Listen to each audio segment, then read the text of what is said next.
comment Uh-huh. on this Sunday, the 4th of October, how time is flying. It's actually been less than a week since the last update, which is when I interviewed the sea captain about the 1260, the sea wind.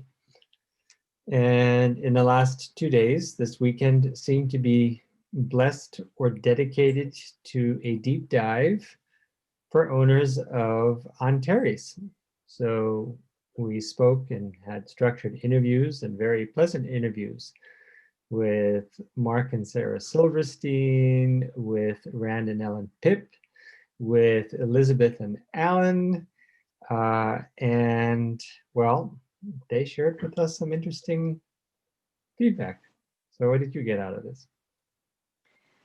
I definitely just picked the one common factor between all three couples was their overall commitment and just love for the Antares. And without exception, none of them had complaints, even when none of them have had problems. They just absolutely love that brand and love their boats. And so, and have been cruising for a while. So they've had plenty of opportunities to have issues come up, and they were all pleased about the. Our concerns were about the air ventilation in the salon, and they weren't at all concerned about that. They haven't experienced any problems, and the staterooms are comfortable with the aft portholes opening, and so that's comfortable. And anyway, they just had great things to say about the galley down kitchen. And then, of course, what's most important, of course, is this overall safety. And so the features that you've researched that provide the most safety for the Antares, they with unequivocally gave us the same information. So it's just very consistent. So, and they love what they're doing. And they said it's just very homey feeling because of the cherry wood. And they were just super nice people. Like I felt like they were our kind of people. So that was nice. What Yeah. about you? What did you take away from it?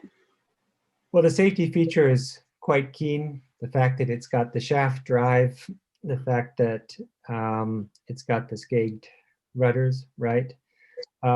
Two of them actually were looking very seriously at the St. Francis 50, and both of them, and one of the two is friends with a guy, Paul, who actually went from an Antares, bought himself a St. Francis 50, and was so disappointed with that experience relative to what he had, he ended up going back to Antares, right? So that's quite the endorsement. In addition to the safety, all of them said, first and foremost, this is our home, right? We wanted this to be our home, and therefore that was the critical element. Whether or not that home, was mobile, the performance of the home under sail, none of them felt that to be as important as the fact that where they lived, they wanted to feel that it was their home and not some sort of fiberglass, white, sort of sterile plastic environment. It was really, really critical. And that to me was quite the selling point. Now, the Pips were very generous in terms of inviting us to San Diego to actually see the vessel and sail it, right? So we'd get a sea trial and see something that is 3 years older as a model than this one. And so, needless to say, I mean, if we fall in love with it, an older model, right? Who's to say that this wouldn't be equally attractive, right? We had discussed that this would be our first home together, and I don't know how much of a full-time liveaboard situation we can accommodate being in Malaysia. What do you think about that? That's true. I think taking a holiday in Malaysia would be fun. I think if we were to go and start there and cut all ties from the U.S. and just be able to be full-time liveaboards, then location would not be as big of an issue. But just the idea of needing to get the new company up and running, replacing my income before we actually move to set sail, then it would make more sense, I think, to have the boat closer to home. Yeah. The And cost it would also, go ahead. well, it would give us experience too in actually sailing it and living aboard before we actually like leave for good. Sure. I mean, the upside of it being in Malaysia is that, Phuket's only about a 2-3 day journey, right? So it's quite accessible. You've got all of the Southeast Asian destinations there that are accessible, and they are extremely popular among boaters. And the cost of keeping it in Malaysia is a lot less expensive. I mean, for $300 a month, you get a skip in Penang, where the current owner has it. And if we could keep that as part of the deal, that would be super sweet, right? So we wouldn't have a permanent liveaboard situation, but it would certainly be something that we can ease our way in as and when the travel restrictions lift, which inevitably they'll have to. This COVID thing can't last forever. So it is tempting to commit to something if it's fairly priced. And I suppose if after 4 or 5 years or some short time, we feel that it's not for us and we got it in essence as a distress sale on the back of COVID and nobody being able to visit it in Malaysia, who's to say we can't take it either under her own sale or have it shipped for $65,000 from Malaysia to, say, San Diego, and sell it there at least the same price, if not for a small profit, right? So I see the financial downside as actually being somewhat contained. Mm-hmm. That's true. Exciting stuff. So here we are, 4 weeks after we decide to live aboard, having gone through the process of identifying what it is that we might be interested in and looking at a rather long time horizon, because after all, the alternatives, which were the new Seawind 1370, that's 4.5, 5 years out. The Balance 442 is about 2-3 years out. And all of a sudden, oh my God, less than 2 months after we commit to this lifestyle, we may have a boat. Uh-huh. And be certified skippers and have traveled on one and walked on it. So yeah, that's pretty incredible how quickly this is going. Yeah, she'll definitely have to be called Rascal. Uh-huh. I like that. Yes, definitely. Yeah. And so what about the eliminating other alternatives? What are the criteria that are most important for narrowing down into the final selection, or which are there any other contenders? We've kind of, it's been a long process. Well, I suppose,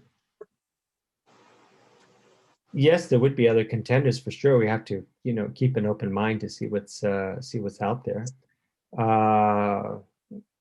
We could ask our other buddies in San Diego to show us the 1260, because a lot of couples say that it's perfectly big enough for a liveaboard situation,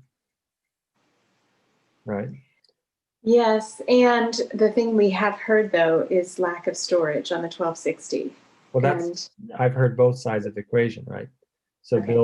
Bill said that from his perspective there's plenty of space, and so too the couple in San Diego, they said the same thing for their purposes. Mm-hmm. Now, granted, they're not 100% liveaboard, but they did buy the boat to do long-term cruising. Mm-hmm. Right, so they just never got there because the wife continues to have to work. So I wouldn't necessarily eliminate the Seawind sight unseen. It'd be nice to actually visit a vessel and take a look at it. So there's one in Fort Lauderdale I asked to see. And of course, our friends in San Diego, I'm sure, would be more than happy to do the same, sort of give us a tour and potentially sail it. So that'd be really cool. Sweet. Yeah. And production cats, I don't really have a good feeling about them right now. You know, if our criteria is that what we really want is a cozy home, you know, I continue to shift. The only sway factor for me is not the quality of build or the coziness of the house. It's just that pure ego speed. So we're not going to be, you know, I don't know what they say in the ocean. It's not eating one's dust. Is it like breathing one's spray?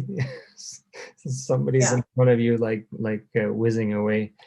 But you know, what really counts is 90% of the time we'll be at anchor, and that's where inviting folks on board to see the cherry wood and the absolutely gorgeous interior finishings is just going to more than compensate for maybe that extra day, 2 or even 3 under passage, because we happen to be the slightly slower folks. As a new boat, it's really important that she's forgiving, right? And that you feel comfortable sailing her. And I think what the consistent feedback was something like 50 feet is going to be overwhelming. Yeah. And when we spoke with Holly and Stefan, you know, their 47 foot just seems huge, right? So 44, 45 foot, that's kind of a sweet spot, I think, for us.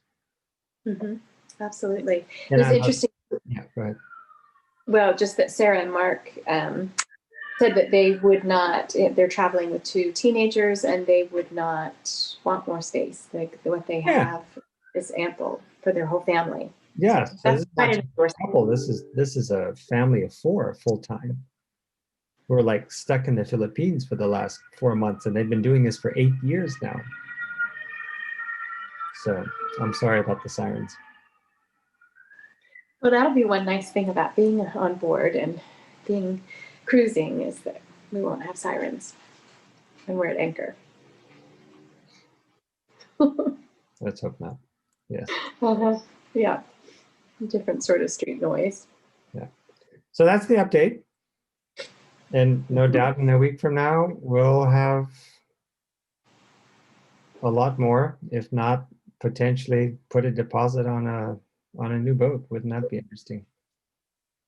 I think, yes, we might be the fastest boat buyers out there if we were to do that.